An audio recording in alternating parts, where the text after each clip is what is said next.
SECI ఒప్పందంపై అసత్యాలు తొలగిపోయాయి.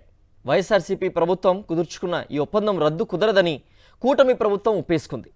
సభ సాక్షిగా స్వయంగా సీఎం చంద్రబాబే ఈ ప్రకటన చేశారు.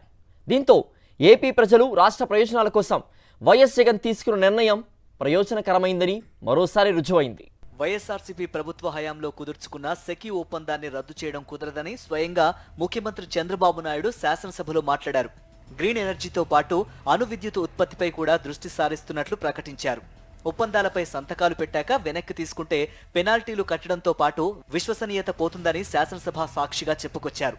విద్యుత్ రంగంపై వైఎస్ జగన్ ప్రభుత్వ పనితీరును ప్రశంసించారు ముఖ్యమంత్రి. 2.49 రూపాయలకే యూనిట్ విద్యుత్ ఇస్తామని సెకీ ముందుకు రావడంతోనే అప్పట్లో ఈ ఒప్పందం జరిగిందని ఒప్పుకున్నారు. వైఎస్ జగన్ ప్రభుత్వం కుదుర్చుకున్న సెకీ ఒప్పందంతో విద్యుత్ సరఫరా ఛార్జీలు లేకపోవడం కలిసొచ్చే అంశమని ఎంతో మంది నిపుణులు చెప్పినా కూటమి నేతలు వినిపించుకోలేదు.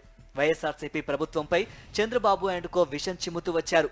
ఈ ఒప్పందం ద్వారా మాజీ ముఖ్యమంత్రి వైఎస్ జగన్ ఏదో పెద్ద తప్పు చేసినట్లు ఎల్లో మీడియాలో పుంకానుగా తప్పుడు కథనాలు రాయించి దుష్ప్రచారం చేశారు.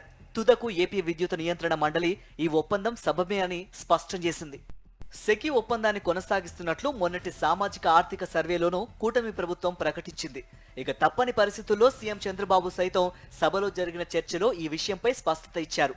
ఇక సెకీ ఒప్పందంపై సభ సాక్షిగా చంద్రబాబు చేసిన ప్రకటనతో వైఎస్ఆర్సీపీ ప్రభుత్వం తీసుకున్న నిర్ణయం రాష్ట్ర ఆదాయానికి, ఏపీ ప్రజలకు ప్రయోజనకరమైందని తేటతెల్లమైంది.